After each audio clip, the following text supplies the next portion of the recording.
Today we're moving on to talk about China. And China's in the news a lot, so there is a lot to say. And we do have another chapter in our second book that talks about China as well, more with digital media, but we'll still cover it a little bit here. But first, we're going to start with our four variables and then bring everything together at the end. So our first variable we're going to look at with China is the role of the state. And first off, we should just right up say it. The Chinese government is the Chinese Communist Party. They are one and the same.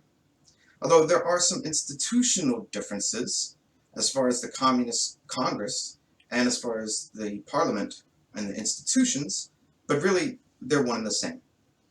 All right, so how is the state involved?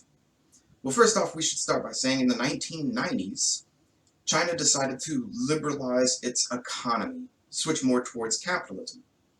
In the process of doing so, they allowed three major media areas to go private. That would be movies, television entertainment, and advertising, which is still a really big deal. These are cultural medias, if you will, which culture influences government a lot. We'll talk about that for sure for the rest of the semester. But as far as newspapers, radio, broadcasting like that, it's still monopolized by the state.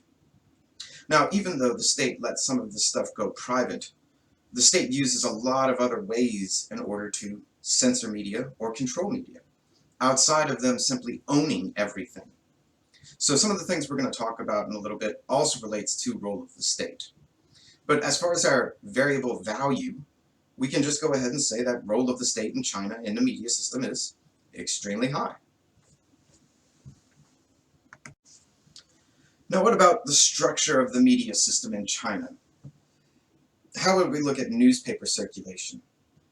Well, first off, if you just look at an aggregate, an average of newspaper circulation rates in China, they are lower than the polarized pluralist countries. However, the author is very quick to say this is unrepresentative of the situation in China. Because if you look at their major metropolitan areas, Shanghai, Beijing, these places have higher newspaper circulation rates than even the democratic corporatist model countries. So Germany, for instance. They have some of the highest circulation rates in the world. But whenever you average circulation rates together, China is so large, it's so diverse, that the urban versus rural divide meshes into being medium to the lower side of newspaper circulation. But the author states, and rightfully so, you cannot do that. When you average statistics like that, you are losing the accuracy of your data. So he says a better way to define structure of the media system, if you're using newspaper circulation, is urban versus rural. But he says this is also outdated. That in fact, the media structure in China is based on TV. All right? And most people in China do have access to television, even in rural areas. Radio is also still very big, especially more in rural areas. And then the internet is up and coming. But as we'll talk about in our next text, you see a major urban versus rural divide with the internet as well. So all in all, media structure in China. Low newspaper circulation rates as far as our models go, but inaccurate. And then major medium of choice, television. But internet is up and coming really big, although at the moment, more in urban areas than in rural. Journalistic professionalism is our next variable, and we've already seen complications with this variable in several other cases. And here will be no exception, except for maybe it's even bigger here. So generally speaking, journalistic professionalism is measured by democratic standards. And by those standards, in China, journalists really are just propagandists of the state. You know, the author uses the two phrases that I really like a lot.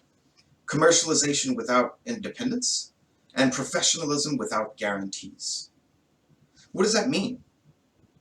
It means even if you're privately owned and operated, which would theoretically mean you're insulated from government influence, it doesn't matter, you're still not independent, not in China. So commercialization, privatization doesn't really mean anything here. And professionalization without guarantees, I mean, yes, you can go and get a degree, a certificate, or a license, but it doesn't make you any more democratic as far as free media coverage. But that being said, the author is like, well, is democratic professionalism the only standard of journalism? If you go back to thinking about the history of media that we covered at the beginning of the semester, for the vast majority of human history, journalists or media were directly connected to the government. How professional they were had nothing to do with democracy. Democracy as we know it today did not exist until very, very recently, which we'll talk about moving forward. But so, why should we use a new democratic standard of journalistic professionalism to gauge other countries' systems for media? It's a valid question. Chinese journalists have to go through a regular licensing process, a certificate process, training every few years in order to get recertified to work in the field. That sounds pretty professional to me. If you watch their news broadcast, they're very new age, technological. I mean, they look very comparable to Western media coverage. So how do we reconcile this? Via the models, we would say, no, journalistic professionalism is extremely low in China. But is that the norm around the world? Is democratic standards the norm in the almost 200 countries that there are? It's a good question that we have to address. Oh, political parallelism, here we are again. Remember, political parallelism, a measure to the degree to which political parties influence media. Well, by that definition, we will definitely say that the Chinese Communist Party directly influences media a lot. But for the three models based on democratic countries, political parallelism is measured by the influence of parties, plural.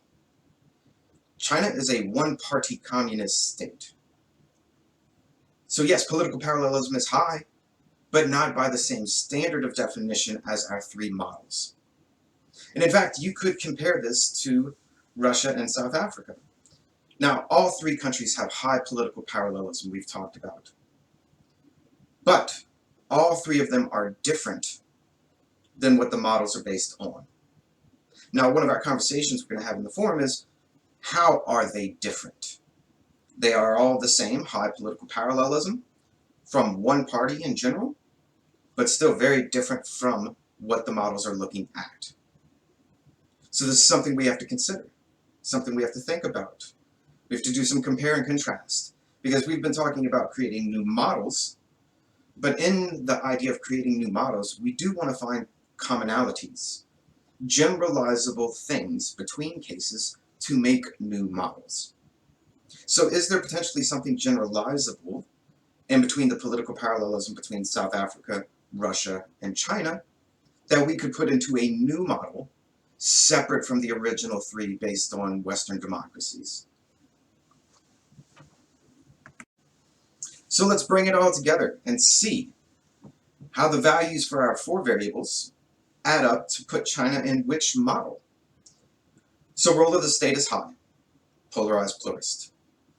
Media structure, newspaper circulation is low, polarized pluralist. Professionalism is low by democratic standards, polarized pluralist. However, is that really a fair assumption or a critique to make?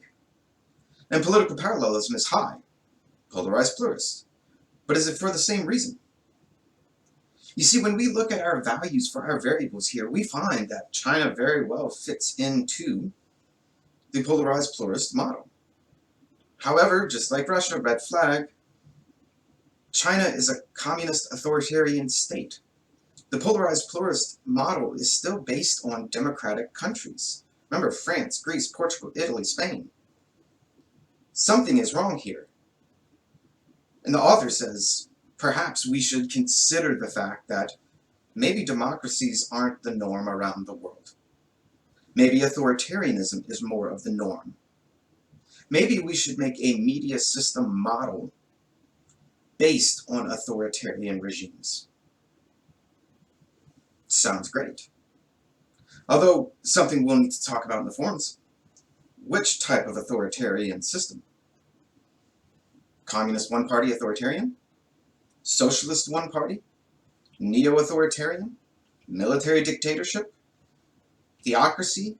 monarchy. I mean, there's a lot of variation in authoritarian regimes as well. But this is a starting point for us to talk about. But let's speed up a little bit into China today. What's been going on lately? And has China changed since this textbook? Well, I'll go ahead and tell you the answer is no. And in fact, more and more, it's just become authoritarian. Now, not a whole lot, because China was already pretty authoritarian. Now, their Freedom House score is an 11 out of 100. They did drop 3 points in the past 2 years. So they've become a little more hardcore, and that is directly related to media, which we'll talk about in a second. Reporters Without Borders ranks them 177 out of 180 countries in the world. So just 3 spots away from the least free media system in the world. And it has been the same for the past couple of years. And Reporters Without Borders goes to talk about, and this goes directly with Freedom House, and they're dropping 3 points. Right now there's over 100 journalists and bloggers arrested and detained in horrible, life-threatening conditions in China. Those arrests over time have dropped China's Freedom House score. But they're also a byproduct of the next thing I want to talk about. And that's the efficiency that China has gained with censoring the internet, really creating its own bubble of the internet. And as it's gotten better in monitoring and censoring the internet, it's also caught a whole lot more people and arrested them as a byproduct of it. Now, one of the interesting things, and you might call it a scary thing, is China has started exporting their internet model, their authoritarian internet model, across the globe. Russia is one of the big places we talked about yesterday, but they're doing this everywhere. Authoritarian leaders are very interested in how sophisticated cyber warfare and cyber censorship is in China, and they want to use that model to solidify their hold on power. Is this a big deal? It could very well be. If you think authoritarianism and media censorship and decreasing civil liberties and civil rights around the world is a big deal, then yes, China exporting their media model is a big deal. And we're going to continue to talk about this and see what other countries are trying to adopt it. And this conversation definitely is relevant in our next textbook, Digital Media and Political Engagement Worldwide.